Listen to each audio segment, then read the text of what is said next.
Hello again, summer 2016 Photoshop 1 class. This is Francisco Rodriguez, your instructor. I've been away for about a week and a half. I'm back to making videos. Hopefully I'll be making a couple more before the end of the week. I say hopefully. I promised a couple of you in the assignments that I would talk about making some additional changes to one of the assignments. And by changes I mean just a little bit of extra instruction that I usually talk about with the live student classes, the live class students, actually, the people that come to the classroom and do the work in our computer labs. I told you that we could do some more changes beyond the simple things that I ask you to do. So I'm going to use a couple of these examples. I told somebody that I would show them how to get rid of the surfer's yellow teeth. I'm going to click on Surfer, and I could have downloaded it. Instead, I'm just opening it up in my browser. I see the picture. It's a square. If I zoom in, I can see those yellow teeth right there. I'm going to right-click on this image, and with the contextual menu, I'm going to find the command copy image. I'm using Google Chrome, so if you're using Firefox or you're using something else, you might have different commands. Be sure to get the one that actually allows you to copy the image. If you don't find that, you can always right click and tell it to save the image as, or you could do as you've been doing all along, straight from the assignment, just right click on Surfer and tell it to save that link as, and then open it up from Photoshop that way. Now I've already copied the Surfer, so I'm going to flip into Photoshop. And I'm going to go to the file menu and tell it to create a new file. I could have also pressed Control N. Be mindful, all the shortcuts for all your commands, well, most of them, at least the most important ones, are right here. So it's giving me a menu that tells me that it can create a new file. It's going to be untitled. I'm going to give it a name just to give it a name. It's called Surfer. The document type, it's giving me clipboard because it sensed at some point that I copied an image. So it knows that I have something in the clipboard. It knows that I copied something. The width of the image that I copied is 800 by 800 pixels. So that sounds about right. It's a square. Resolution 72, which is pretty standard for a web document. The background contents, that is, once I create this file, is going to give me several layers. The background layer being the bottom layer, and that's going to be filled with white. I could also tell it to be transparent or give it some other color. I'm going to keep it as white, and I'm not going to worry about the color profile. I'm just going to keep it on the RGB that's there now. I'll click OK. My image size is about 1.83 megs, a fairly small file. Back in the day, that would have exploded in a floppy disk, but not anymore. So now the file is created. It's called Surfer, and it's at 66.7%. That just means that it's squeezing it in a little bit so that it fits into my screen. My screen is currently a lot smaller. I know that some of you have newer computers, and when you open some of these files, they might look pretty small on your screens, but we try to make it so that everybody's computer can handle the files and everybody's monitor can actually see what's going on. Well, what am I going to do with this blank screen, this blank white square? Well, not much. All I have is one layer. It's called background. That's the one that was created. It knows that I have something in memory, so it's expecting me to do something. I'm going to go into the edit menu and tell it to paste. So Control V is the shortcut, but I'm just going to click on that. And now the image that I pasted has been copied. Could I keep on pressing Control V until I have multiple copies of the Surfer? I could. Or do file paste, etc. So, but now I have way too many copies of him. I'm going to delete the layer 5 that I just put there. Yes, delete the layer 4. Sure, why not? I'm going to press and hold the Shift key and click on layer 2. That way layer 2, 3, and 2 are selected, and then it'll delete both of them at the same time. I'm now left with one layer on top of the background. It's called layer 1. I'll double click on it and call it Surfer just for reference. I'm not going to have too many more layers, but why not? So now that I have my background and my surfer, I'm going to make sure that surfer is being selected, that it's highlighted. It's a different color. Background, if I click on that, you see how it changes to lighter gray. That just tells me that that's the layer that's selected. I'll click on surfer once more. Now this is where I'm working. Next, I'm going to zoom in just a little bit. I can use the zoom tool. I can press that magnifying lens and then click a couple of times on the guy's teeth. And I'm going to switch back to my move tool, the very top tool. And as you can see, yeah, his teeth are fairly yellow. His skin is fairly orange. I think he spends a lot of time in the sun. This guy's actually, I think, a millionaire, so I'm not going to talk too much longer about the bad things about his teeth. But the next step would be to make a selection. That is, I don't want to change everything about him, just his teeth. So I'll go and at some point you're going to be making your own decisions about which tools to use. I'm going to see what happens when I use the lasso tool. Lasso tool is one of the original Photoshop tools. I mean, it's fairly intuitive. If you just click and hold and drag your mouse around, you can make all kinds of selections. That's a pretty bad selection around his teeth.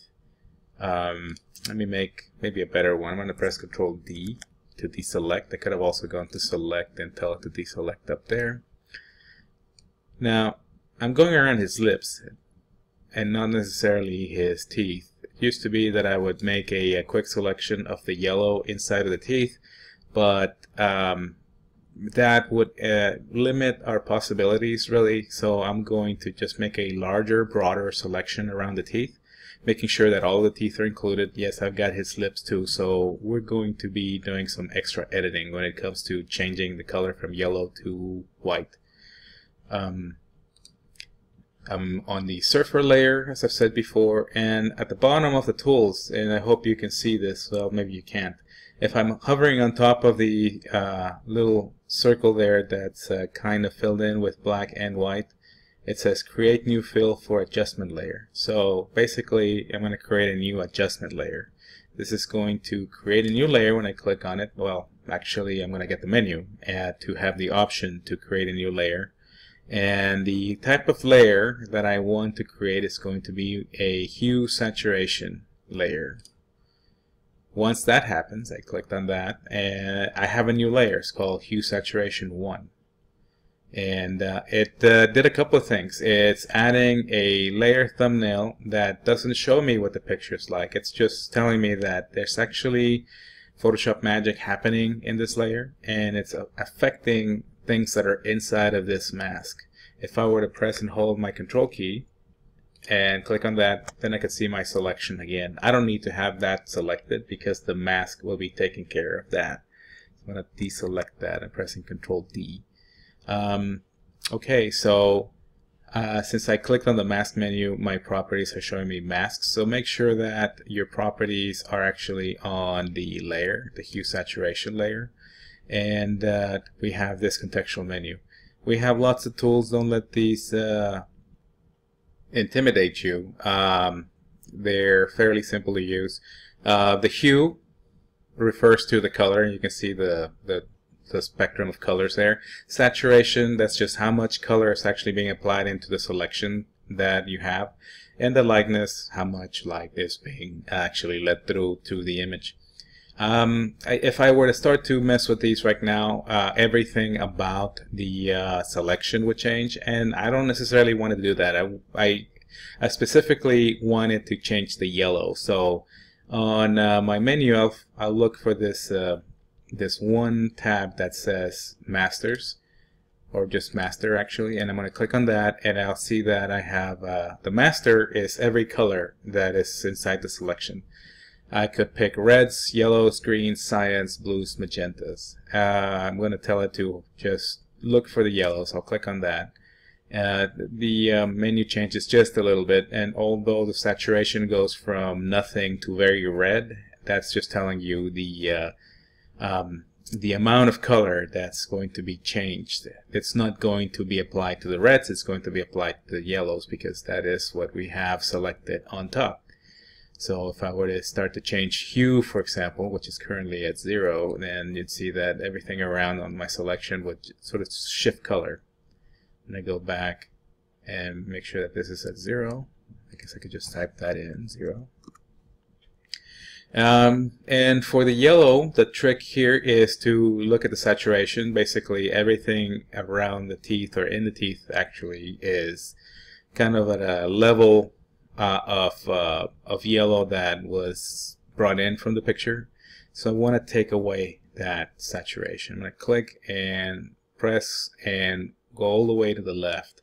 So it's at -100, and you'll see that the teeth basically lost the color yellow. Everything around it, all the selection that I have, also lost the yellow in it. This is an RGB picture, as it says. Let's see, hue saturation layer mask. Actually, I'm in the wrong layer to show you that, but I know that this is a red, green, and blue. And so by taking away yellow, then it also takes away some of that color from around it. But since it's all inside a mask, I'm not going to be concerned about it, because nothing is really being changed in the original picture. Everything is being changed in this saturation layer. If I were to hide it, then the yellow comes back. I'm going to put it back again, make sure that I am in the hue saturation layer. And one thing that I might want to do before I continue is to also check the lightness and make it a little bit brighter, so then maybe we have more whiter teeth. So that sort of helps out a little bit. Now this is, magnificent cleaning of teeth, because the yellow is totally gone. His lips are kind of pale, and it looks like he's got some sort of a rash that we don't want to keep.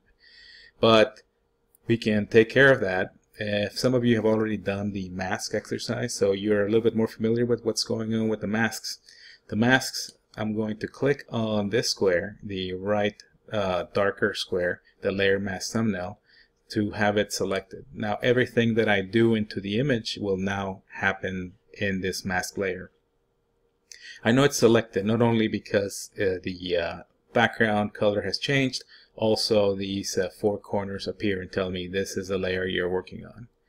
So one thing that I can do is, I know that everything that's showing through here is what's inside the little white area.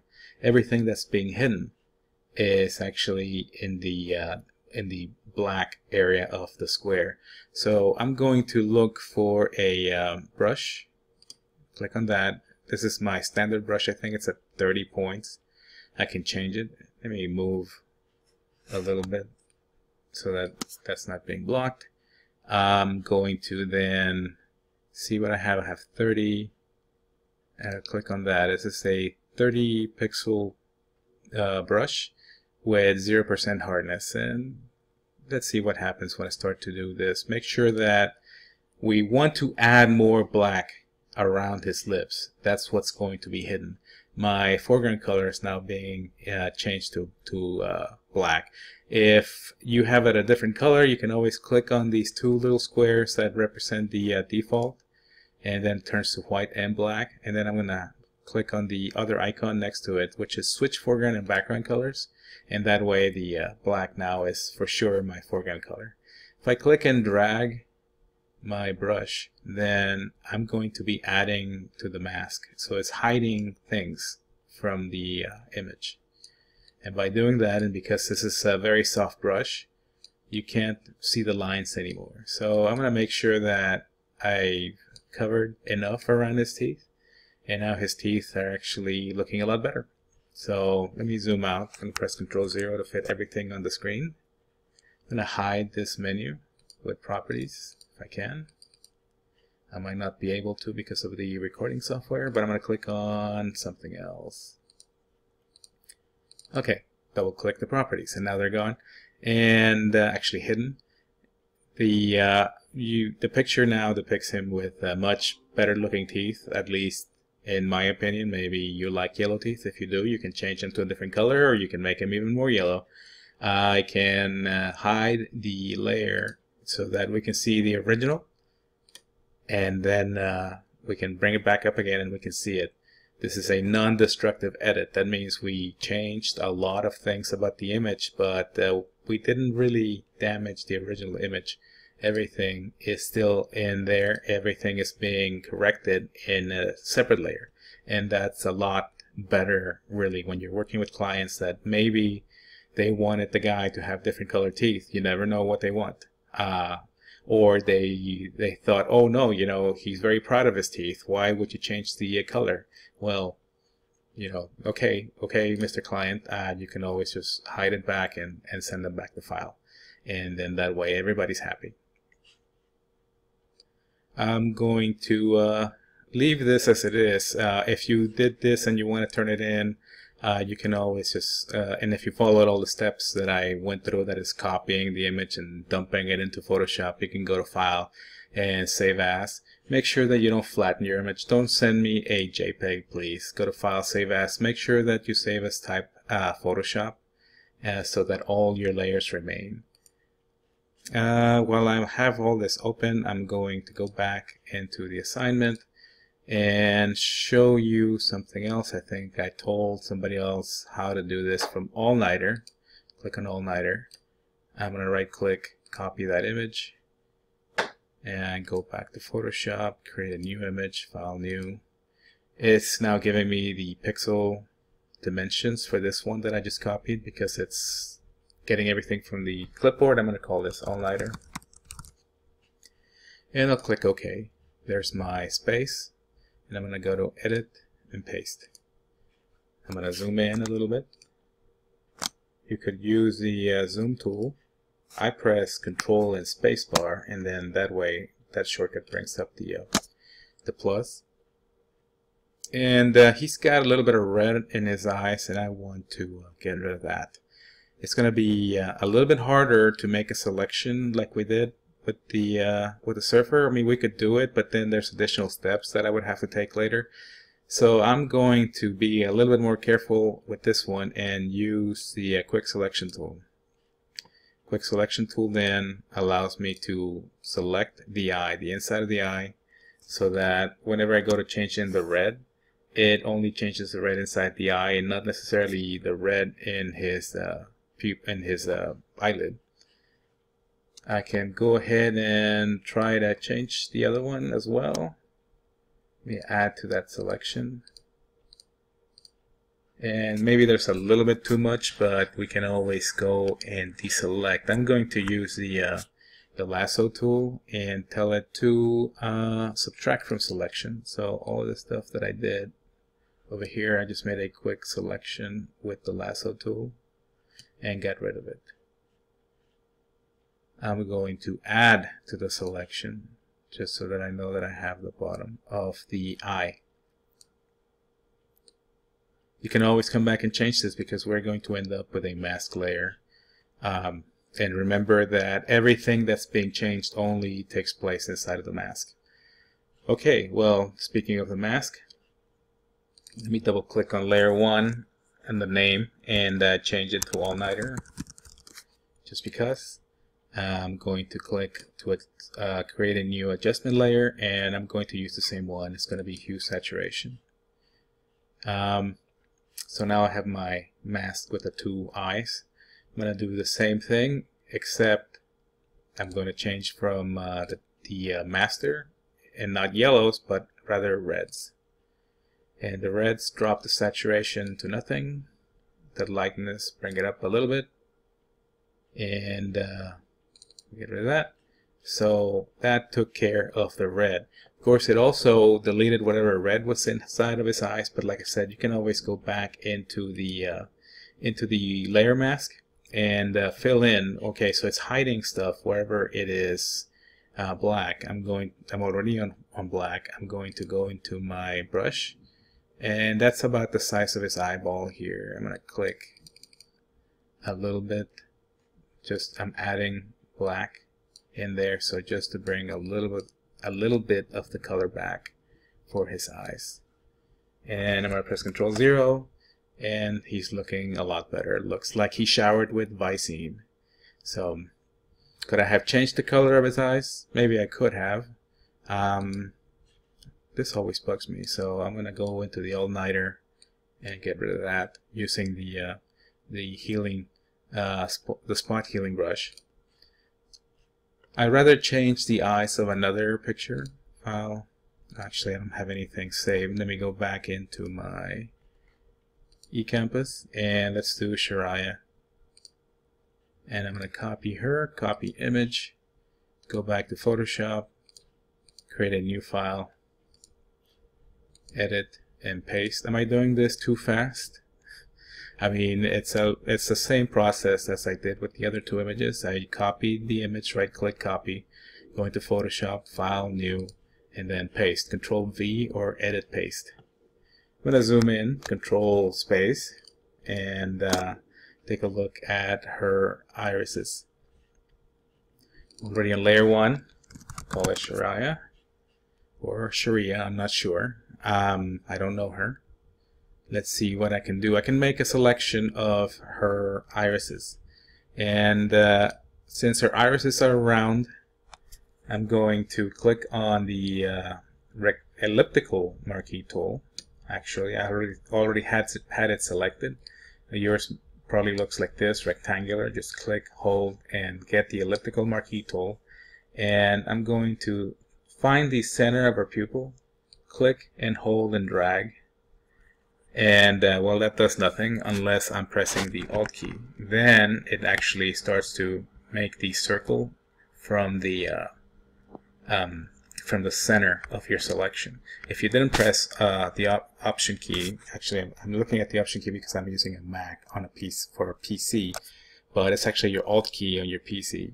So you press the Alt key, then that'll make that kind of selection. Otherwise, then it's going to be the top left corner of a square, if that makes any sense, while making a circular elliptical selection. So press and hold that Alt key and try to cover as much of the eye as you can. And yes, that does get some of the area in her eyelid, but we can always get rid of that in a little bit. Or actually, let's get rid of it now. If I use the lasso tool, make sure that I am on the subtract from selection, and then that way I can click and draw right across the eyelid. Make sure that you then go up and making this broad selection around the already selected area. You'll see that the lasso has a little minus key. I'm pointing at it like you can see my finger, but you can't.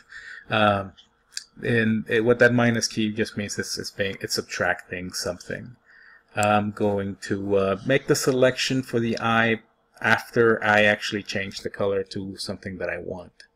I'm going to make sure I'm in the Shariah layer and go and add that adjustment layer and tell it hue saturation. It's the same one. We're not taking away color. We're actually just going to try to change it. Yes, I could take away the saturation. I don't know what happens if I do that. Well, just basically it loses all the color. It goes into a black and white image.